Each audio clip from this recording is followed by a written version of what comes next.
Praise the Lord, जय मसीह की। आज हम चर्च गए और जो खुदा के खादम ने आज का कलाम सुनाया वो बहुत ही अच्छा था। अच्छा तो हर बार ही होता है, लेकिन आज ऐसा कलाम दिया गया जो हमारी ज़िंदगी पर बहुत ज़्यादा असर करता है। उन्होंने अपने कलाम में जो खुदा की हज़ूरी में वो बयान कर रहे थे, उन्होंने एक टॉपिक जो रखा वो था फेंक दिया। बहुत खूबसूरत टॉपिक था और आज की ज़िंदगियों से ताल्लुक़ है इस लफ्ज़ का। जैसे हम बाइबल में गौर करते हैं और देखते हैं कि शेरों की मान में दानियल नबी को फेंका गया, सदरक मीसक अब्दनजू को आग की भट्टी में फेंक दिया गया, यूना को पानी में फेंक दिया गया, पलूस और सिलास को एक जगह पे फेंक दिया गया और हाथों पाँव में बेड़ियां लगा दी गई। और जब हम इन तमाम बातों पे गौर करते हैं ना, तो सबको गिराया गया है, सबको फेंक दिया गया। और किन को फेंक दिया गया? जो खुदा के लोग थे, जो खुदा से प्यार करते थे और उसके नाम की बशारत करते थे। और अबलीस ने उनके लिए बहुत सी प्रॉब्लम को क्रिएट किया, गिराए गए, फेंका गया, पर खुदा ने उनके लिए बहुत बड़े प्लान्स आगे करके रखे हुए थे। और आप देखें तो पता चलता है कि ये वो लोग थे जो रातों के पहर में उठ के खुदा से दुआ करते थे और खुदा इनकी सुनता था, खुदा इन्हें जवाब देता था। और जब हम इन तमाम बातों पे गौर करते हैं, इन तमाम लोगों की ज़िंदगियों पर, तो पता चलता है कि जब दानियल को फेंका गया तो शेरों के मुंह को बंद कर दिया गया। सदरक मिसक अब्दुन्नजो को जब आग की भट्टी में फेंक दिया गया, आग 7 गुना ज़्यादा थी जो अपनी तरफ खींचती थी। और जब ये तीनों उस आग के अंदर थे, तो उस आग के अंदर तो खुद आला ज़्यादा आ गया, खुदाई कदूस उतर आया। और जब देखते हैं पलूस और सिलास की ज़िंदगी पे गौर करते हैं, तो वो बेड़ियों में थे, जेल के अंदर थे, रात के उस पहर में। जो कुछ भी हुआ है वो उन उन उन रात के पहरों के दरमियान में हुआ है, अगर आप गौर करें तो। जब रात के उन पहरों में खुदा ने उनकी दुआओं को सुना, तो खुदा खुद उतर आया आग में, खुदा खुद जेल में आ गया। उसने उनकी बेड़ियां खोल दी, उसने उनको आज़ाद कर दिया। सब कुछ दुआ और परस्तिश की वजह से हुआ है, अगर आप गौर करें तो। रात के पहरों में जब हम अपने खुदा को पुकारते हैं, तो वो हमारी सुनता और हमें जवाब देता है। रात के वो पहर जब सारी दुनिया सो जाती है, आराम कर रही होती है, तो तब आप जब अपनी नींदें खराब करते हैं, अपनी नींदों को एक साइड पे रख के अपने खुदा के हजूर झुकते हैं ना, तो वो आपके लिए आसमान खोल देता है। जब आप गिड़गिड़ाते और रोते हैं और दुआ करते हैं, तो खुदा खुद उतर आता है। दुआ आसमान को खोलने की एक चाबी है।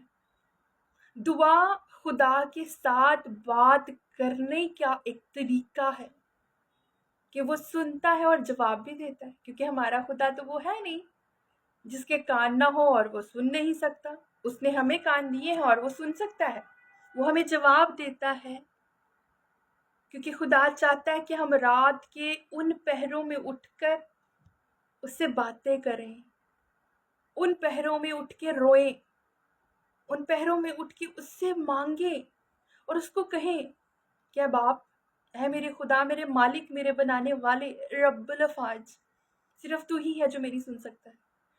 और आप सब लोग जानते होंगे कि रात के उन पहरों में जब हम बहुत दुखी होते हैं ना, तो हमें नींद नहीं आती, हम परेशान होते हैं, हम तकलीफ में होते हैं, तो वही खास ऐसा टाइम होता है 2, 3, 4 बजे के दरमियान का।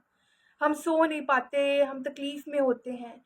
तो खुदा का कलाम कहता है कि उसी टाइम में उठकर अपने खुदा को पुकार और वो ज़रूर तेरी सुनेगा, जैसे खुदा की इन लोगों ने किया। और खुदा ने तो जेल के ताले तोड़ दिए, आग उनको नुकसान ही नहीं पहुंचा पाई, शेरों ने अपने मुंह बंद कर लिए, आप इमेजिन करें।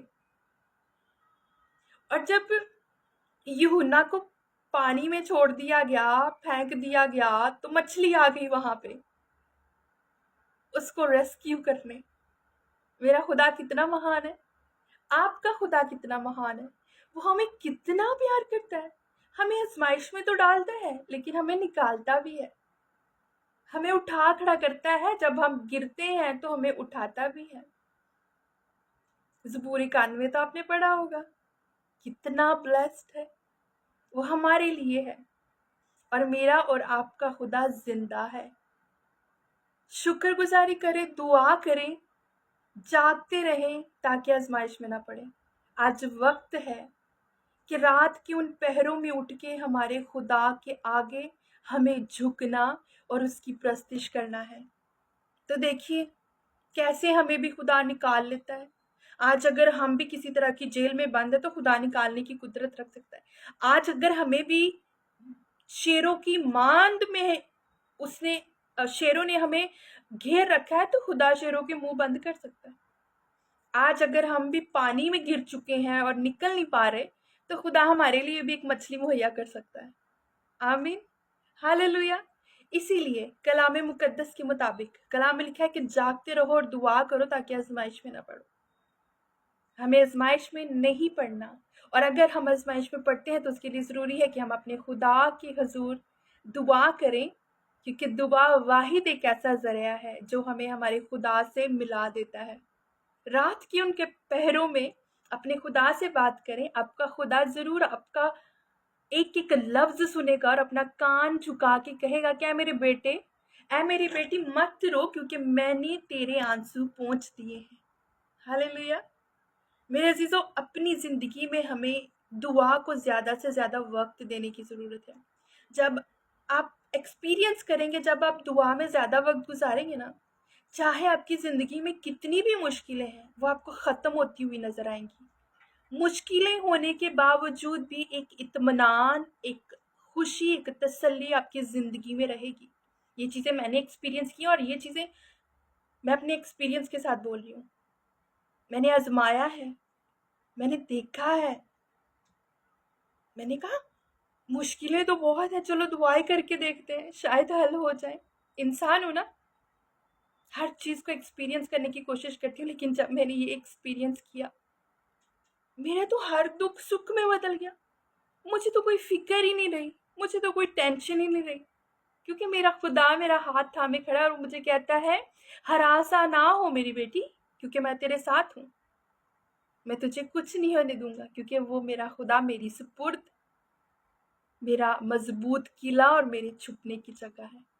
अपने खुदा से बात कीजिए, वो आपको आपके हर सवाल का जवाब देगा और आपको उन तमाम मुश्किलों से निकालेगा जो आपको लगता है कि शायद कोई इंसान निकाले।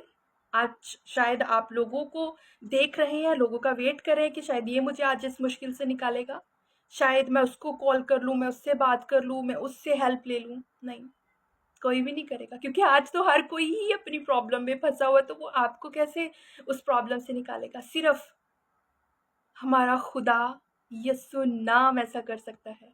हालेलुया। God bless you.